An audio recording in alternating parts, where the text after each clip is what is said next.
নমস্কার বন্ধুরা, এটি আমার পুরনো অর্থাৎ আগের বছরের পুরনো হাইব্রিড ভ্যারাইটির নয়নতারা ফুলের গাছ। আর দেখুন এখন এই গাছটিতে কত পরিমাণে ফুল ফুটে আছে।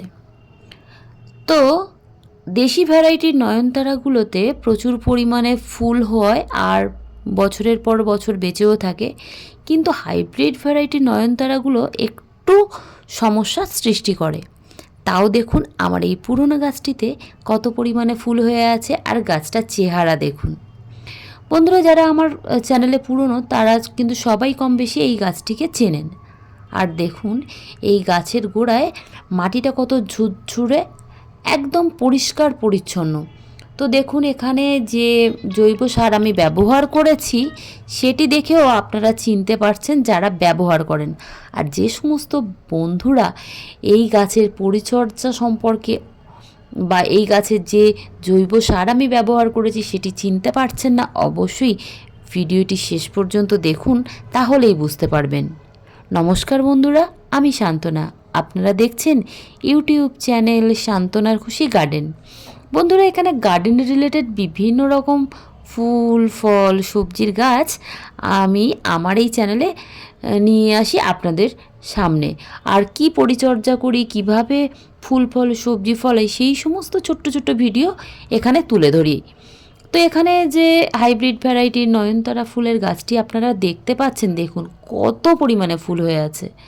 তো এই গাছটা আরও অনেক বেশি বড় ছিল, আমি কাটাই ছাটাই করেছি আর গাছটাকে আবারও সঠিকভাবে পরিচর্যা করে নতুন রূপে সাজিয়ে তুলেছি। তো দেখুন পাশে আরও একটি ফুল গাছ আছে একই ভ্যারাইটির, শুধু কালারটা একটু আলাদা। তো সেইটিও আপনাদের সঙ্গে শেয়ার করবো, আর কীভাবে পরিচর্যা করছি এই গাছের সেটিও তুলে ধরবো আপনাদের সামনে। অবশ্যই ভিডিওটি স্কিপ না করে সম্পূর্ণ দেখুন, তাহলেই বুঝতে পারবেন। তো এখানে দেখুন পাশে আরও একটি গাছ যেটি আমি রেখে দিয়েছি। এই যে গাছটি আমি আজকে পরিচর্যা করে দেখাবো যে কিভাবে আমি আগের গাছটি পরিচর্যা করেছি, এবং সেই একই পরিচর্যা করে আমি এই গাছটিতে পরিচর্যা করে আপনাদের সামনে তুলে ধরবো। তো প্রথমেই দেখুন এখানে ছোট্ট ছোট্ট চারা হয়েছে। এই চারাগুলো অবশ্যই যদি আমরা অন্য টবে বসাই সেগুলোও খুব সুন্দরভাবে বেড়ে উঠবে। কিন্তু বন্ধুরা, পুরনো গাছ যেহেতু অনেক বেশি গাছের গোড়া মোটা বা গাছের প্রতি একটা দুর্বলতাও থাকে, তাই আমরা পুরনো গাছটাকে আগে বাঁচিয়ে রাখবো। আর দেখুন এখানে গাছের গোড়ায় যথেষ্ট আগাছা হয়ে গেছে, 1 বছর ধরে বিভিন্ন রকম আমরা জল দিচ্ছি, তাই গাছের গোড়ার মাটিটাও একটু দলা পাকিয়ে যায়।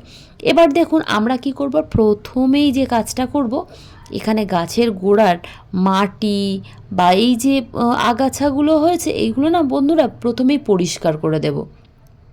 তাহলেই দেখবেন একটা যে কোনো গাছ না পরিষ্কার করলে, গোড়া পরিষ্কার করলে বা গাছের পুরনো ডাল পাতা এগুলো যদি আমরা পরিষ্কার করে দিই, তাহলেই কিন্তু গাছ অনেকটা তরতাজা হয়ে ওঠে।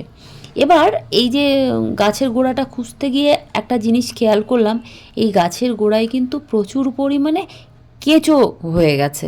বন্ধুরা, আমরা জানি কেঁচো গাছের জন্য ভালো বা চাষের জন্য, কিন্তু অতিরিক্ত কেঁচো কখনোই টবের মাটির জন্য ভালো না।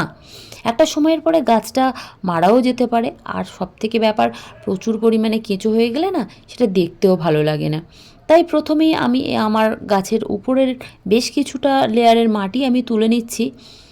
আর আরও একটা কথা আপনাদেরকে বলে রাখি, পুরনো বা দেশি ভ্যারাইটির নয়নতারা কিন্তু রুট কাটাই ছাটাই করা যায়, কিন্তু এই যে হাইব্রিড ভ্যারাইটির নয়নতারাগুলো আমরা যদি রুট কাটাই ছাটাই বেশি করতে চাই, তাহলে কিন্তু গাছটা নষ্ট হয়ে যেতে পারে, অর্থাৎ গাছটা কিন্তু মারা যেতে পারে।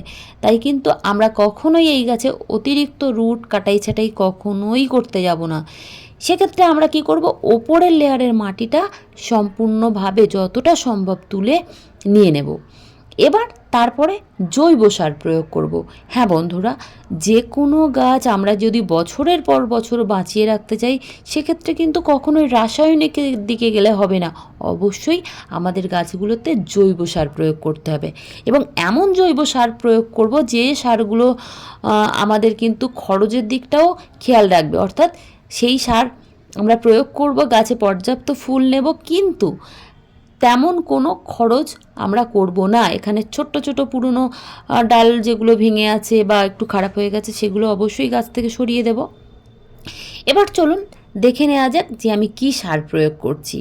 এখানে আরও একটা কথা আপনাদেরকে বলে রাখি, সার প্রয়োগ করতে করতে দেখুন এখানে ডিমের খোসার গুঁড়ো ব্যবহার করছি, এবং এই যে ডিমের খোসার গুঁড়োটা আমরা ব্যবহার করছি বন্ধুরা, এটা কিন্তু সম্পূর্ণ ডাস্ট করিনি, অর্থাৎ সম্পূর্ণ গুঁড়ো করিনি। এর একটা কারণ আছে, কারণ এই যে আমার টবের গোড়ায় প্রচুর পরিমাণে যে কেঁচো সৃষ্টি হয়েছে বন্ধুরা, এই কেঁচোগুলোকে মারতে গেলে অবশ্যই আমাদের এই ডিমের খোসার গুঁড়োটা সম্পূর্ণ গুঁড়ো না করে একটু বড় সাইজের দিতে হবে। তাহলে কি হবে, এই যে কেঁচো যখন চলাফেরা করবে এই মাটির মধ্যে দিয়ে, তখন কিন্তু ওই কেঁচোগুলো আস্তে আস্তে মারা যাবে। তো অবশ্যই যারা জৈবভাবে এটি চাষ করছেন তারা কিন্তু এই টেকনিকটা অবলম্বন করুন, দেখবেন প্রচুর পরিমাণে উপকৃত হবেন। কেঁচোর হাত থেকে অবশ্যই নিস্তার পাবেন কোনো ঔষধ ছাড়া। এবার আরও একটি সার আমি প্রয়োগ করব। এখানে দেখুন, এখানে কলার খোসা একটু বড় সাইজেরই করা আছে, কলার খোসা গুঁড়ো করে নিয়েছি হাত দিয়ে, যতটা গুঁড়ো করা সম্ভব একটু রোদ্দুরে শুকিয়ে নিয়ে গুঁড়ো করে নেওয়া। বন্ধুরা, আগের টবেও কিন্তু এই একই পরিচর্যা করেছিলাম বেশ কিছুদিন আগে, তো সেম পরিচর্যা করছি, শুধুমাত্র আপনাদের দেখানোর জন্য এই টবটাতে আমি আগে পরিচর্যা করিনি। আর এবার দেখুন উপর থেকে আমি শুকনো মাটি দিয়ে একটা লেয়ার করে ওই যে দুটো সার প্রয়োগ করেছি সেই সারগুলোকে চাপা দিয়ে দেব। তো অবশ্যই এরকম খারাপ ডাল বা একটু আনহেলদি ডাল সেগুলো কেটে দেবেন। আর এবার একটা যে মাটির লেয়ার দিয়ে ভরে দেবো টবটায়। অবশ্যই যে মাটিটা ব্যবহার করব এখানে কোনো ভিজে স্যাঁতসেঁতে মাটি ব্যবহার করব না, একদম শুকনো যে কোনো টবের মাটি, বা যদি নতুন মাটি দিতে পারেন তাহলে আরও ভালো হয়। তো আপনার কাছে যে মাটিই থাকুক না কেন সেই মাটিটা অবশ্যই শুকিয়ে নিয়ে এই গাছের গোড়ায় দেবেন, তাহলে ফাঙ্গাস লাগার প্রবণতা কখনোই থাকবে না। এই যে আমরা জৈব সার ব্যবহার করলে অনেকেরই ফাঙ্গাস লাগতে পারে, তো সেই যে ফাঙ্গাস লাগার প্রবণতা কিন্তু একদম চলে যাবে যদি আমরা শুকনো মাটি ব্যবহার করি। তো মোটামুটি শুকনো মাটির একটা লেয়ার দিয়ে দিলাম। এবার এখানে পর্যাপ্ত পরিমাণে জল ব্যবহার করব, এবং জল দেওয়ার পরে যেখানে যে আপনার ছাদের যে জায়গাতে মোটামুটি 4 থেকে 5 ঘন্টা মতো রোদ্দুর পড়ে, তো সেরকম জায়গা রেখে দিন, দেখবেন প্রচুর পরিমাণে ফুল হবে, প্রচুর ফুল হবে, একদম গ্যারেন্টি দিয়ে বলতে পারি। আর আমার যে আগের যে গাছটা সেটা তো আপনারা দেখলেন, আপনারাও দেখাবো। আর অবশ্যই এই সময় গাছের ডালপালাগুলো একটু ছাঁটাই করে দেবেন। আমার গাছটা যথেষ্ট ছাঁটাই করা আছে, তো সেই জন্য আর ছাঁটাই করলাম না।